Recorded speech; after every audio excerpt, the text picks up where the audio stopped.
Ya, ini awal dari gempa bumi politik, kira-kira begitu. Gitu ya. Tapi kalau kata anak milenial, Surya Paloh menang banyak. Karena ada kecerdikan pada Pak Surya Paloh untuk melihat momentum. Dan semua orang memang menganggap bahwa ini Pak Firly memang niat banget sih membuat jeblosin Anies ke penjara. Ngapain? Tentu Firly bukan sendirian. Kalau kita lihat persaingan politik sekarang, pasti Firly ya jadi proxy aja sebetulnya tuh. Karena ngotot kan artinya ada urgensi. Urgensinya ya supaya Anies tercegah di dalam kompetisi itu. Pada saat yang sama elektabilitas Anies naik terus. Nah di situ konyolnya tuh. Nah Pak Surya Paloh tentu menganggap wah sebelum dia disprindik mending gue pasang badan dulu tuh. Kira-kira begitu kalau gaya orang Medan berpikir tuh. Jadi itu yang kemudian membuat spekulasi bahwa tentu Pak Surya Paloh udah menghitung konsekuensinya. Pasti akan dijewer oleh Pak Jokowi. Tapi ya Surya Paloh orang yang udah berkali-kali dijewer tapi lolos terus kan. Jadi kita melihat nanti bagian yang paling unik dari politik Indonesia yaitu capres itu dipaksakan bukan karena besok udah mau pemilu, tapi karena ditunggu oleh sprindik. Kira-kira betul. Dan kegembiraan Nasdem adalah kegembiraan semua partai yang diam-diam beroposisi sebetulnya kan. Jadi ini udah Nasdem memang menang banyak tuh. Dan nanti malam pasti setelah deklarasi ya Pak Surya Paloh pasti akan courtesy call dengan Pak SBY, itu udah pasti itu. Bahkan dengan Golkar mungkin, dan Golkar akan anggap oke, kami akhirnya ke Anies juga tuh. Jadi bubarlah KIB itu kan. Ya. Saya kira pasti yang paling duluan itu adalah PAN dan P3 karena kalkulasi mereka itu bukan hanya soal pencapresan tapi soal mereka lolos parliamentary threshold atau tidak, karena masa mereka kan pasti akan lari semua itu kalau mereka tetap bertahan di KIB. Ya itu koktail efeknya akan ada di semua akan berada di belakang punggung Anies Baswedan, itu intinya. Tapi tetap Anies Baswedan kita harus kasih teguran politik terus bahwa Anda akan dipilih di dalam sistem yang masih menginginkan 20%. Itu juga Anda nanti akan disebut curang tuh. Kalau mau fair, Anda mesti bicara bahwa saya menginginkan 0% tuh. Tapi terhambat. Oleh karena itu perubahan politik harus dilakukan dengan cara menghitung semua kemungkinan. Nah, bahasa-bahasa diplomasi itu yang bisa keluar. Dia kan soal itu Anies jago lah. Jago. Tapi gini, walaupun kita ketawa-ketawa hari ini, tapi kita mesti mengingatkan publik bahwa ini di bawah permukaan ini ada ketegangan politik yang luar biasa, gitu. Dan seperti Anda sebut tadi, tidak menutup kemungkinan akan terjadi gempa politik ya, yang tanpa sadar. Kalau kalau di dalam itu gempa tektonik ya, kalau di dalam bumi. Iya, sumbernya tektonik. Tektonik. Ya. Dan pergeseran tektonik itu yang panjang dia, karena kalau terjadi di pusat gempa biasanya getarannya yang paling kuat yang paling di ujung gitu kan. Ya. Kan kalau yang ini kan gunung vulkanik ya, ada vulkanik ada tektonik. Ya, ini tektonik. Kalau vulkanik ya. Yes, kalau vulkanik dia langsung keluar di puncak kebundanya tuh. Kalau yang ini, waduh, bahaya betul nih. Ya, akan ada tek-tok di antara partai-partai. Tapi menarik bahwa akhirnya sesuatu yang berupaya untuk dihalangi, dia mencari jalannya sendiri itu. Ya, dan ini Nasdem luar biasa karena dia sekarang ini menjadi game changer-nya ya dalam situasi semacam ini gitu ya. Dan kita selalu tahu bahwa biasanya selalu kudeta itu memang berasal dari dalam lingkungan istana, bukan dari Jangan bilang kudeta, pakai metafor tadi aja. Magma itu memang keluar dan mencari jalan keluarnya sendiri itu. Yes, oke. Baik, terima kasih Bung Rocky. Kita tunggu perkembangan lebih lanjut sambil kita mengamati gempa-gempa di mana mulai terjadi ya. Kita satu persatu harus lebih cermat kita mulai melihat gejala-gejala gempa. Ya, yang paling berkepentingan sebetulnya PDIP kita nggak tahu apa komentarnya nanti. Ya.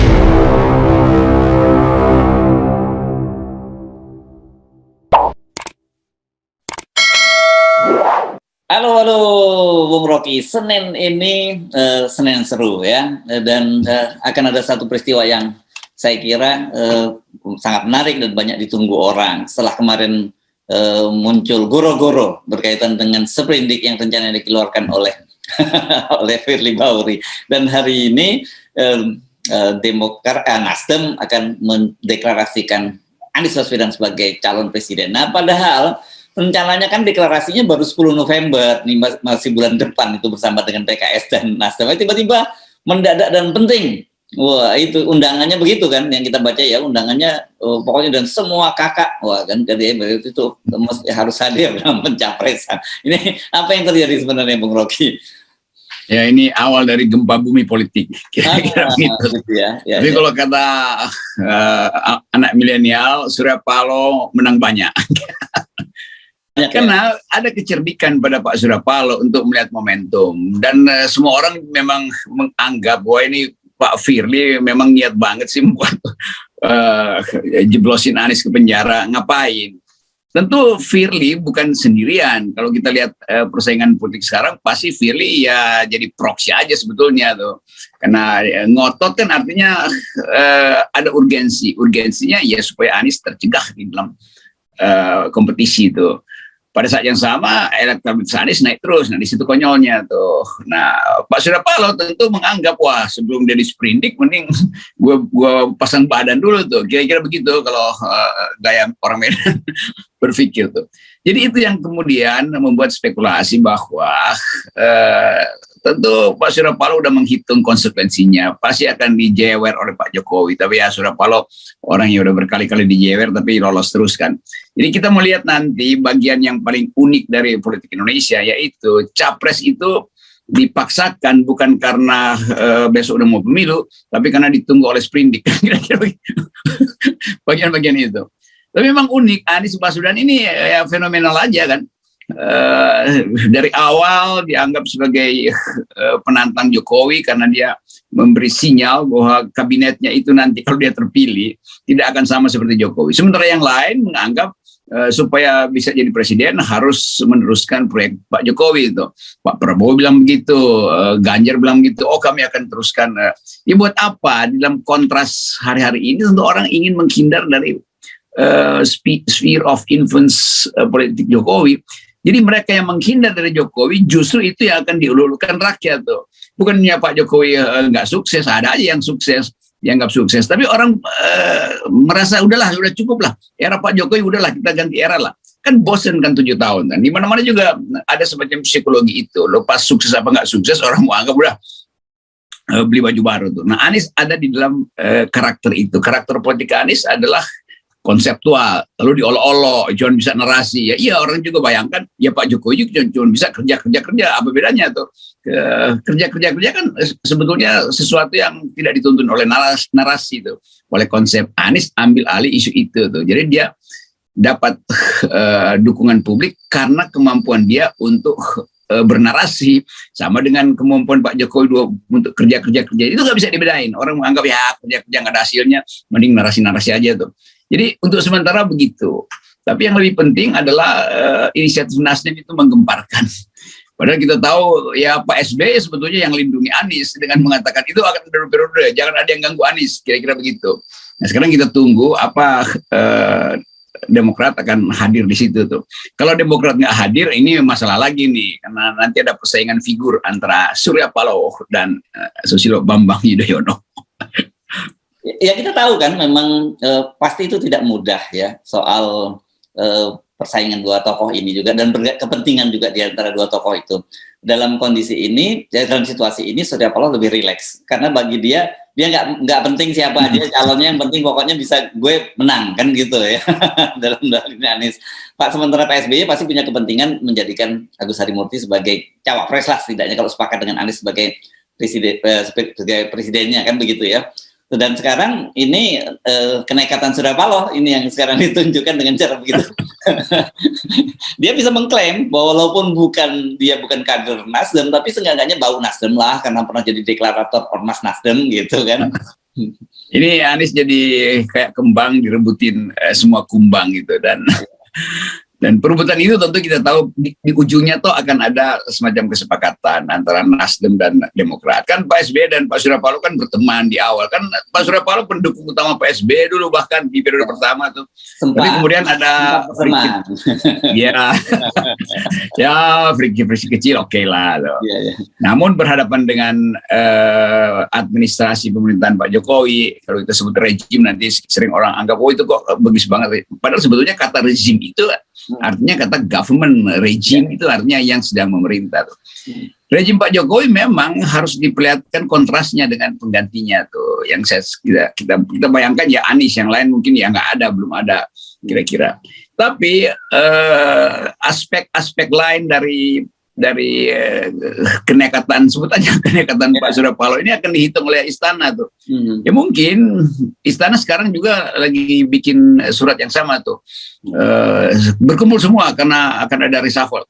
Yang dimaksud reshuffle adalah menteri-menteri Nasdem pasti kan. Kan itu yang akan terjadi. Jadi kita pastikan aja pasti ada reshuffle, yaitu Nasdem akan reshuffle, satu paket dengan P3 akan di reshuffle gitu. Pak Soeharto Monoarfa. Nah, pada saat ini orang bersiap-siap kan, paling nggak 2-3 menteri akan reshuffle. Lalu siapa yang akan ganti? Nah itu yang masalahnya, kalau nggak ada yang diundang Pak Jokowi masuk kabinet, lalu merasa mending nggak, di luar aja tuh. Karena udah ada semacam psikologi, lebih baik dipecat Pak Jokowi daripada diundang jadi menteri untuk reshuffle, karena bebannya besar betul tuh. Nah banyak menteri yang sebenarnya menunggu untuk dipecat lah. Saya kira Sri Mulyani juga menunggu-nunggu, lebih baik dia di reshuffle karena udah berat betul. Sekarang dia mondar-mandir ke Amerika untuk nyari pinjaman, bikin negosiasi, dan balik ke sini tiba-tiba ada keguncangan politik. Jadi ini enaknya tuh politik Indonesia, hal yang nggak direncanakan karena kekonyolan desain untuk mencegah seseorang, nah terjadilah masalah ini. Ya, apa nggak enak mundur duluan daripada dipecat, Bung Rocky? Kan lebih keren kayak Pak Soeharto Monoarfa segala macam itu, masa dia tetap bertahan di kabinet gitu, termasuk Ibu Sri Mulyani kan, ya orang lihat. Kalau Pak Soeharto kan sebetulnya ya dia mundur kan karena memang sudah dipecat kan, sudah dipecat dari P3 kan, artinya dipecat dari kabinet. Tinggal yang momentumnya mungkin lagi dihitung Pak Soeharto, di mana dia mendeklarasikan mundurnya itu supaya ada gempa susulan setelah Nasdem kan. Nah, kita ingin begitu tuh. Nah saya juga bicara dengan banyak kalangan yang dekat dengan istana, merasa bahwa memang ya sebaiknya ya kalau bisa dipecat deh. Tapi kan nggak mungkin Sri Mulyani dipecat, salahnya apa? Atau tokoh-tokoh lain yang punya potensi untuk bikin gempa bumi di istana. Jadi betul, kita minta sebetulnya sisa kabinet yang masih mampu untuk memahami pikiran masyarakat sipil itu yang mundur aja. Karena makin lama makin susah. Bukan demi kepentingan dia, demi kepentingan Pak Jokowi juga. Kan Pak Jokowi juga mungkin berharap beberapa mundur deh, supaya saya lebih lega untuk mengatur orang-orang yang betul-betul tinggal core dia tuh. Tentu Pak Pratikno nggak mungkin, karena itu core-nya Pak Jokowi. Kalau kita hitung mungkin ada 4 orang yang menteri yang betul-betul core self-nya atau inti dari rejim Pak Jokowi. Itu lebih bermutu sebetulnya kalau kita biarkan Pak Jokowi tinggal dikelilingi oleh orang-orang yang betul-betul dari awal mengerti hakikat kekuasaan versi Jokowi. Kalau yang lain kan ini menteri-menteri yang terpaksa mesti masuk di kabinet karena janji itu tertambah. Yang sering saya catatkan, Pak Jokowi kan nggak punya pengetahuan lengkap tentang elit politik Jakarta tuh. Dan itu memang faktual, kan beliau datang dari Solo lalu masuk Jakarta, peta persekongkolan politik Jakarta belum dia pahami, tetapi dia berupaya untuk belajar lebih banyak. Nah sekarang ada masalah tuh, Nasdem yang pertama kali mengatakan semua kita adalah Jokowi adalah kita. Itu kan Pak Surya Paloh yang bilang begitu. Ya. Kita siapa? Ya. Gitu. Yang di kampanye pertama di Bundaran HI itu. Nah sekarang juga Surya Paloh yang akan membawa pulang gerbongnya dari istana. Iya. Saya ingat betul gitu ya, pada waktu itu nggak ada konsesi apapun ketika mendukung Pak Jokowi. Itu kan ngomongnya begitu kan pada waktu itu. Iya. Ya, tanpa konsesi apapun gitu. Saya kira sama juga, pasti ketemu Anies juga akan bilang begitu. Ini tanpa konsesi apapun. Tapi setelah jadi ya tentu saja dong orang yang pertama kali mendeklarasikan. Nah tapi begini, mari kita balik lagi hitung-hitungannya. Kalau kalau ini kan seperti semacam kalau dalam operasi intelijen intercept gitu ya, Bung Rocky. Orang tahu apa ya, potong yang dilakukan oleh Surya Paloh ini. Menurut Anda berani tidak Firly ini melakukan meneruskan rencananya sepula mentersangkakan Anies? Karena kita tahu sekali lagi pasti memang bukan Firly. Kita ingat ya, Firly pada waktu itu menyatakan bahwa 20% itu 20% itu membuat korupsi kan gitu, korupsi makin parah kan gitu. Ya, justru ujian pada Pak Firly. Saya kira setelah Nasdem deklarasi, Pak Firly juga akan deklarasi, yaitu mundur sebagai KPK. Kan, itu nggak mungkin lah. Kita berharap begitu. Kan artinya Pak Firly tidak bisa menjalankan tugas remote controlnya kan. Kakak pembina bilang penjarakan Anies, lalu justru Anies dicalonkan jadi presiden kan. Jadi sebetulnya ini soal pertahanan etis aja dari tokoh-tokoh ini kan. Kalau Pak Firly merasa bahwa dia nggak berhasil misalnya, ya dia mesti kasih sinyal bahwa bukan dia sebetulnya yang ingin Anies di penjara tuh. Kan maksudnya bukan sekedar dipanggil-panggil kan, mau di penjara tuh. Nah itu intinya bagi saya, hitungan saya, Firly pernah mengucapkan sesuatu yang menggembirakan masyarakat sipil, yaitu 20% threshold adalah sumber dari korupsi itu. Dan itu yang orang akan tagih dari Pak Firly. Kalau Anda konsisten, teruskan ide itu tuh, minta Mahkamah Konstitusi supaya berubah itu. Datangi aja Mahkamah Konstitusi kan, seperti Pak Mahfud dengan gagah berani dan Pak Jimli Asidik datang ke Mahkamah Konstitusi untuk kasih sinyal dukungan tuh. Paling nggak ada dukungan pada masyarakat sipil. Jadi kalau Pak Firly juga ingin dapat dukungan masyarakat sipil, dia rubah aja narasinya tuh. Jangan lagi ngomongin soal Anies, tapi ngomongin terus soal 20% yang berbahaya dan sumber dari korupsi. Jadi orang akan anggap, oh kalau begitu Pak Firly memang kemarin memang cuman ya segera disuruh untuk ganggu-ganggu Anies. Sekarang dia pulih lagi dengan ide demokrasi. Itu intinya tuh. Tapi kan kita tahu sebenarnya dalam sistem politik kita ini politik sandra gitu ya. Orang yang punya komorbid itu akan disandra. Dan kita tahu Firly ini juga orang yang banyak komorbid, bukan hanya satu komorbid gitu. Ya ini pertandingan membuktikan nih, udah vaksin berapa kali tuh? udah di booster belum? Nah Pak Surya Paloh pasti yang enggak, saya sudah di booster, nggak ada urusan dengan pemerintah sekarang tuh. Tapi Firly masih ada di dalam keraguan-raguan tuh. Lebih dari itu teman-teman di Dewas juga kadang-kala nggak bisa bertindak seperti yang dimandatkan oleh publik kan. Awasi Pak Firly kan itu. Kenapa kita dulu setuju ada Dewas yang isinya beberapa intelektual supaya mengawasi Pak Firly yang pada waktu itu syarat dengan kontroversi politik kan. Tapi Dewas juga akhirnya melempem aja. Jadi sekaligus kita anggap bahwa tindakan Pak Surya Paloh itu sekaligus menguji sampai di mana sih kekuatan KPK ini untuk konsisten. Jadi itu intinya tuh. Kalau dia kalah itu artinya ya udah sipil safety menang walaupun melalui Nasdem. Tapi masyarakat sipil kan bisa menganggap ya tekanan publik itulah yang membuat Nasdem itu mengambil langkah yang betul-betul tak terduga kan gitu. Oke, ini saya kira meskipun itu mungkin tidak akan muncul ke permukaan, kemungkinan ya kalau tidak muncul, tapi pasti ini sekarang terjadi ketegangan yang luar biasa, luar biasa ya, diam-diam di bawah permukaan ini pasti akan terjadi, ini ketegangan politik yang luar biasa tinggi sekarang ini ya. Ya, ketegangan itu bisa kita baca nanti dalam survei, lembaga survei kan, pasti akan ada kejutan bahwa mungkin orang menganggap ya aklamasi aja Anies kalau begitu tuh kan. Jadi sekitar itulah pembicaraan dalam politik. Tapi yang lebih unik adalah tuker tambah yang udah mulai dibicarakan. Tentu antara Nasdem dan Demokrat. Karena tetap aja Demokrat dan Nasdem juga disandra oleh Demokrat. Kalau Demokrat nggak kasih suara, nggak batal juga dia calonin Anies kan. Dan itu tetap dalam kerangka kita mengkritik 20%. Lain kalau nggak ada 20%, ya Nasdem bisa pelenggang sendiri. Demikian juga PKS. Jadi tetap Nasdem juga disandra secara elektabilitas oleh dua partai ini yang memang beroposisi dari awal. Dan orang akan lihat ya sebetulnya Demokrat yang punya moral standing lebih kuat dari Nasdem. Demokrat juga PKS, karena Nasdem adalah bagian dari kekuasaan. Tapi yang beginian orang akan lupakan, karena orang hanya ingin lihat siapa calon presiden berikutnya. Jadi Anies sudah ada di dalam sorotan utama tuh. Nah, soal belakangan ya itu yang dibawa tangan tadi ya secara tidak deteksi juga akan terjadi percakapan. Ya tukar tambah lah. Kalau kita bilang negosiasi kok terlalu ilmiah tuh. Padahal sebetulnya dasarnya nih dagang sapi.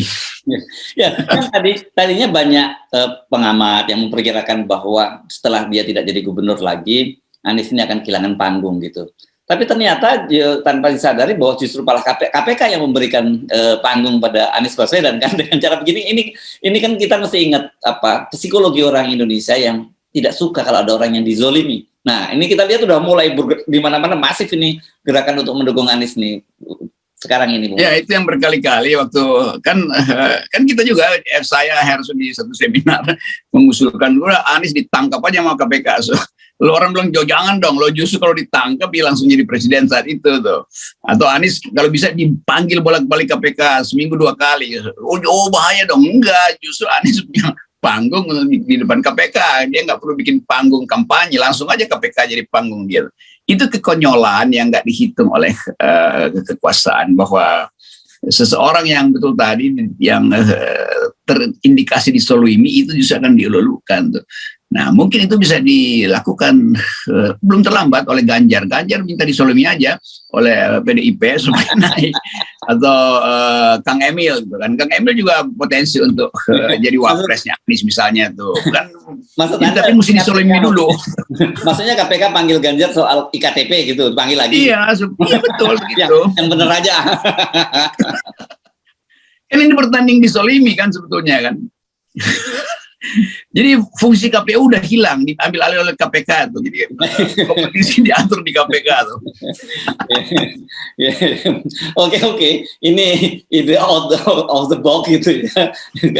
Jangan jadi karena ternyata kalau Anies dizalimi oleh KPK kemudian dia malah justru naik elektabilitasnya, dan solidaritas terhadap Anies ini luar biasa nih sekarang. Saya dengar hari ini aja banyak sekali kumpul-kumpul berbagai elemen masyarakat, mulai dari pengacara, kelompok mahasiswa, kelompok sipil kumpul untuk dukung Anies. Jadi ide itu tadi, idenya Bung Rocky bolehlah diadopsi oleh Ganjar daripada dia nggak main di medsos terus gitu kan. Ya, kelompok pendukung Anies sekarang macam-macam namanya tuh. Dan ini saya dalam 1 minggu ada 20-30 kelompok pendukung yang saya bingung ini siapa. Ternyata orangnya mirip-mirip juga kan. Jadi ada euforia sebetulnya, dan itu udah terjadi. Nah, kecemasan istana adalah bagaimana nggak mungkin lagi mencegah Anies itu. Karena begitu Anies diperkerakan, ya seluruh konstituen Nasdem bergerak tuh. Demokrat udah di depan mengatakan kami melindungi Anies gitu. Jadi udah habis lah. Jadi pembicaraan soal musyawarah rakyat segala macam, udah mending musyawarah rakyat yang kemarin juga batal dihadiri Pak Jokowi, yang mau diulang lagi, udah panggil Anies aja yang kasih pidato, kan gampang itu. dan kita sulit membayangkan sekarang isu-isu politik identitas yang kemarin sering disebut terhadap Anies itu jualan ayat dan mayat gitu ya. Itu bisa disematkan lagi karena kemarin misalnya pemuda Pancasila juga sudah memberikan kartu anggota pada Anies memakaikan seragam. Lah ini pemuda Pancasila masa masih juga politik identitas gitu. Ya, itu yang kita sering sebut, akhirnya terbentuk aglutinasi, penggumpalan, karena ketiadaan arah politik. Kalau ada arah politik, pasti politik ini cair kan, yang menghambat, yang menyebabkan penggumpalan itu, aglutinasi itu dalam istilah kedokteran adalah 20% itu kan. Jadi itu yang sebetulnya sumbernya. Dari dulu kita udah bilang, udah cairkan aja supaya banyak kompetitor. Nah sekarang akhirnya memang akan ada 2 calon aja, tapi yang udah jelas Anies, dia udah jadi calon. Dalam pikiran pemerintahan Pak Jokowi akan ada 2 calon di luar Anies. Sekarang akan ada 2 calon, dan calon pertama adalah Anies, calon kedua masih ditunggu tuh. Ganjar udah pasti lewat lah itu. Jadi apalagi yang mesti kita bicarakan dalam politik ke depan setelah Nasdem melakukan manuver ini, kecuali ada semacam kenekatan dari istana untuk mensprindikan Pak Surya Paloh. Bisa juga itu. Enggak dong, targetnya kan Anies sekarang, pasti Anies dulu tetap bagaimana mencari jalan keluarnya, walaupun susah. Ini opini publik udah nggak bisa lagi dibendung gitu. Betul, dan kegembiraan Nasdem adalah kegembiraan semua partai yang diam-diam beroposisi sebetulnya kan. Jadi udah Nasdem memang menang banyak tuh, dan nanti malam pasti setelah deklarasi ya Pak Surya Paloh pasti akan courtesy call dengan Pak SBY, itu udah pasti itu. Bahkan dengan Golkar mungkin, dan Golkar akan anggap oke, kami akhirnya ke Anies juga tuh. Jadi bubarlah KIB itu kan. Ya. Saya kira pasti yang paling duluan itu adalah PAN dan P3, karena kalkulasi mereka itu bukan hanya soal pencapresan, tapi soal mereka lolos parliamentary threshold atau tidak. Karena masa mereka kan pasti akan lari semua itu kalau mereka tetap bertahan di KIB. Ya itu koktail efeknya akan ada semua akan berada di belakang punggung Anies Baswedan, itu intinya. Tapi tetap Anies Baswedan kita harus kasih teguran politik terus bahwa Anda akan dipilih di dalam sistem yang masih menginginkan 20%. Itu juga Anda nanti akan disebut curang tuh. Kalau mau fair, Anda mesti bicara bahwa saya menginginkan 0% tuh, tapi terhambat. Oleh karena itu perubahan politik harus dilakukan dengan cara menghitung semua kemungkinan. Nah, bahasa-bahasa diplomasi itu yang bisa keluar. Dia kan soal itu Anies jago lah. Jago. Tapi gini, walaupun kita ketawa-ketawa hari ini, tapi kita mesti mengingatkan publik bahwa ini di bawah permukaan ini ada ketegangan politik yang luar biasa, gitu. Dan seperti Anda sebut tadi, tidak menutup kemungkinan akan terjadi gempa politik ya, yang tanpa sadar. Kalau kalau di dalam itu gempa tektonik ya, kalau di dalam bumi. Iya, sumbernya tektonik. Tektonik. Ya. Dan pergeseran tektonik itu yang panjang dia, karena kalau terjadi di pusat gempa biasanya getarannya yang paling kuat yang paling di ujung itu kan. Ya. Kan kalau yang ini kan gunung vulkanik ya, ada vulkanik, ada tektonik. Ya, ini tektonik. Kalau vulkanik, ya. Yes, kalau vulkanik dia langsung keluar di puncak kebundanya tuh. Kalau yang ini, waduh, bahaya betul nih. Ya, akan ada tek-tok di antara partai-partai. Tapi menarik bahwa akhirnya sesuatu yang berupaya untuk dihalangi, dia mencari jalannya sendiri itu. Ya, dan ini Nasdem luar biasa, karena dia sekarang ini menjadi game changer-nya ya dalam situasi semacam ini gitu ya. Dan kita selalu tahu bahwa biasanya selalu kudeta itu memang berasal dari dalam lingkungan istana, bukan dari Jangan bilang kudeta, pakai metafor tadi aja. Magma itu memang keluar dan mencari jalan keluarnya sendiri itu. Yes, oke. Baik, terima kasih Bung Rocky. Kita tunggu perkembangan lebih lanjut sambil kita mengamati gempa-gempa di mana mulai terjadi ya. Kita satu persatu harus lebih cermat kita mulai melihat gejala-gejala gempa. Ya, yang paling berkepentingan sebetulnya PDIP kita nggak tahu apa komentarnya nanti. Yes, oke. Thank you, Bung Rocky. Tetap 0%. Tetap 0% dong. Yeah.